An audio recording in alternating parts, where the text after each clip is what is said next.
This is Ray Kennedy, and this is Favorite Game Friday, where we have a group of contributors with completely different tastes in gaming talking about their favorite game in the category of the week. This week we're talking about small and tiny games. What's a game that you can throw in your backpack or in your pocket and take with you on the go, or just pull it out in any sort of situation? What's your favorite tiny game? Make sure to leave it in the comments below, and let's get to all the contributors' clips.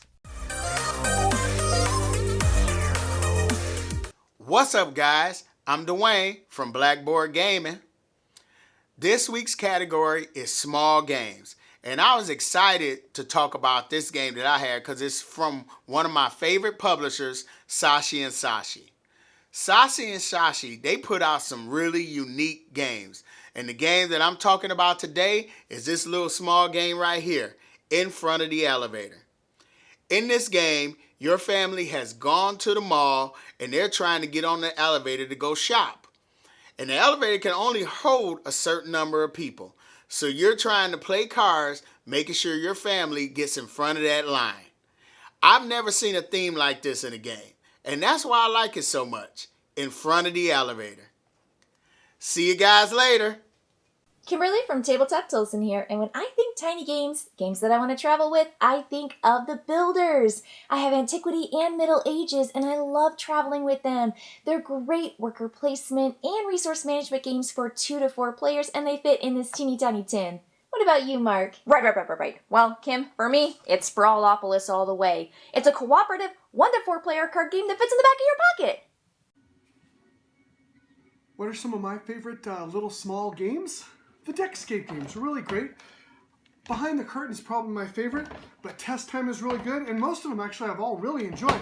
These Deckscape games are really small, but they provide a really large escape room experience. They're so small they can probably fit in your pocket, assuming you have at least decent-sized pockets.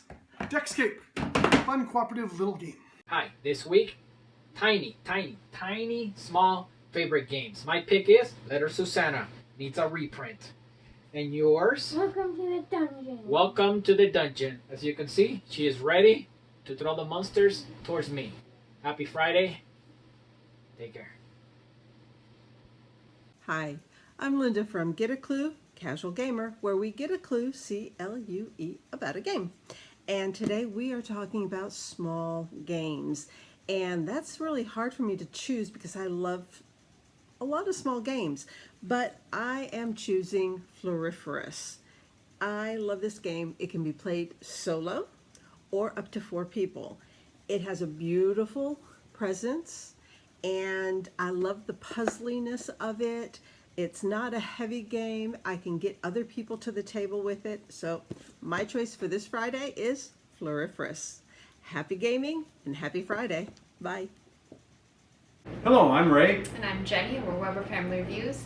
And today we're doing tiny games. Well, I don't know if we've got really tiny ones, but we looked at 2 things. Size of the box and size of the footprint to do it. Because some of these tiny epics and things take up a lot of space. So we ended up with 2 card games. Fox in the Forest, we played it on park benches and in airplanes. And Zeus and the Loose, which we played on the floor of the airport and sitting waiting for the Whittier Tunnel to open in the car on the dashboard. And this is probably one of our best thrift finds at $1. We've definitely got the $1 out of it. Now, honorable mention is, while it's not tiny, everything you need to play Yam Slam, which is a Yahtzee variant, is right here. Scorings with chips, dice tray, everything. So, Yam Slam. This one's good going down the road, because you can't even lose the dice. So, got a lot of use out of them. So, happy Friday, everyone! Hello, Favorite Game Friday. It's Jared here again from the Meeple Mentor YouTube channel, home of tutorials, board gaming news, and a podcast. And today we're talking about tiny games. Now, like games that I'm thinking you can put in your pocket. So the smallest one that I love, and maybe the smallest one that anyone's going to talk about, is Stir Fry 18. It's a sort of a trick-taking game, but not really. You have 18 cards in the whole game, and you get to draw cards or play cards, but you have to have noodles, and then you get to add whatever cards that are ingredients to it to try to make soup or stir fry. And so you get points based on what's in it, and each ingredient gets extra points if it's with other types of food.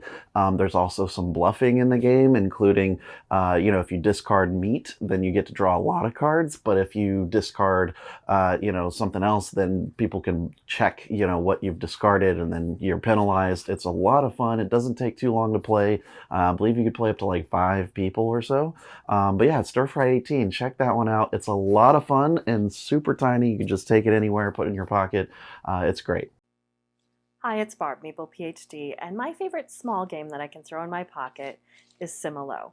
My deck is the Spookies deck, but there are a bunch of different ones out there. It's just a deck of cards with a lot of different figures on it, so mine is inspired by Halloween and creepy characters. One player knows that there is a secret character that they are trying to lead everyone else to out of an array of 12 on the table, but they can only do it by playing other cards from the deck and indicating whether they are like or dislike the character that they're trying to identify. This leads to a lot of fun situations where we're asking questions like, is Dracula more like the alien or the Krampus? And we've just had a great time with it. Happy Friday, everyone. Hello everyone, Ben Myers here. Today's topic for Favorite Game Friday is tiny games. Games that come in a small box, and my pick is going to be this tiny little pocket-sized game, Bandita, where the Bandita is trying to escape and you are trying to build tunnel routes to box her in. Happy Friday everyone. Bye. Hello, Favorite Game Friday. We're the Hendersons. I'm Daniel. And I'm Deb. And this week's topic is tiny games. And this game, while it's really super fun, is not quite tiny enough. So my backup is Deep Sea Adventure. This plays up to 6 people in this little tiny box. And we've talked about it before, so you know it's about diving down into the ocean and trying to get the most valuable treasures, and then coming back up without running out of oxygen, because if you don't have oxygen, you die, and somebody else wins. Deb, what's your little tiny game? My favorite is Love Letter. Look how huge that box is, though. It's still a tiny game. There's only 16 cards. But the idea is you want to get your letters through to the princess, but don't let anyone else. Okay, put your game in your pocket, and I'll put my game in my pocket. And we'll see you at the gaming table. I don't have pockets, but happy gaming. I'm Tim. And I'm Doug. And we're from Chocolate Covered Games. And this week, our picks for Favorite Game Friday are... Mine is Trails. And mine is Sprawlopolis. For me right now, I'm going to say it is the Star Wars Jabba's Palace Love Letter. I've always loved Love Letter, and this is a cool implementation with the whole, Jabba the Hutt and then the Rebel Alliance faction stuff going on, and it's a lot of fun to play and really quick and easy to get to the table. Happy Friday everyone. Today we are talking about small and simple board games. This week I am going for King Domino Duel. Julian bought me this one because I had surgery recently, and so I wasn't going to be able to sit at a table for very long. It was very much games I can play in bed or games I could play whilst lolling on a sofa. And this worked perfectly for that. Basically, you just have your card, some dice and a pencil, and you're away. In this game you're rolling dice which each have different patterned shields on them, and you put them together to form a domino and place them in your kingdom. The amount of areas and whether you have diplomats in them or not will score you different points, and you can also save up for the wizard spells, which are one use only, so that's a bit of a race between the two of you to see who gets which spell. This week I am choosing Tussie Mussy from Button Shy Games. In this game you are collecting flowers. You're making a flower arrangement in Victorian Britain, which sounds lovely, doesn't it? Only this is the most cutthroat, mean game ever, which is surprising because it's from the designer Elizabeth Hargrave, known for Wingspan. All you're doing in this game is choosing 2 cards. You then present these to your opponent, one face up, one face down. It's up to them which one they choose. Will they go for the one they can tell, or will they go for the one that could be better but they don't know? It's a gamble. As you play this game, it quickly becomes psychological warfare. How you place the cards, how you're going to make your opponent choose the one you don't want and you know they don't want either, or how do you make them not pick the one you desperately need to get a winning hand. The base game from Button Shy Games comes with 18 cards, but throw in some expansions and the game becomes a lot more diverse and a lot more competitive.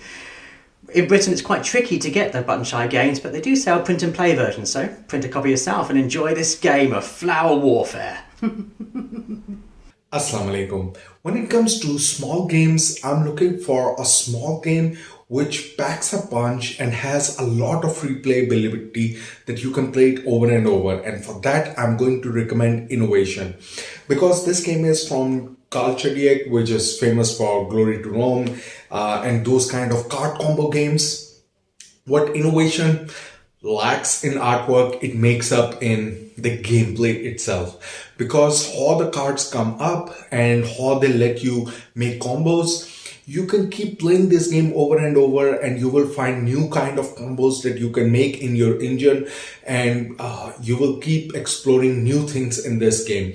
So if I'm traveling, I would prefer to take Innovation as a small box, very thin, very compact, and packs a lot of gameplay punch in it. So that's my favorite. Happy gaming. Hello, Twice as Nice Daisu. And today's video is all about small games that maybe we even take with us. My favorite small game is Marvel Infinity Gauntlet Love Letter. I have a couple today, like Llama, the dice game, SpongeBob Flux, and Super Mario power-up game. And mine is Skull King, great trick-taking game. And I even have some coins with a skull and crossbones on one side and a ship on the other. And then I like to play Flux when I'm on the go. And I also carry dice. Obviously, I don't carry this many dice, but I always have dice with me. And then I like to carry RPG dice, because you never know when you're going to go on an adventure when you're out. Bye!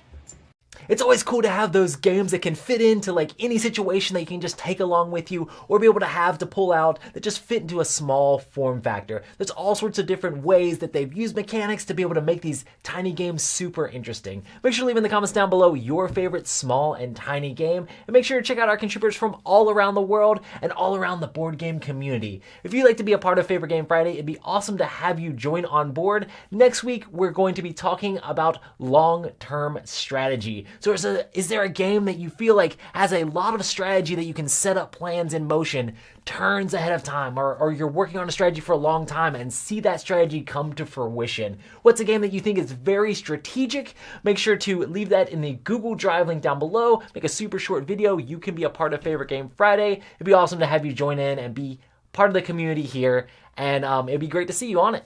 So I will see you on the next Favorite Game Friday. See you next time.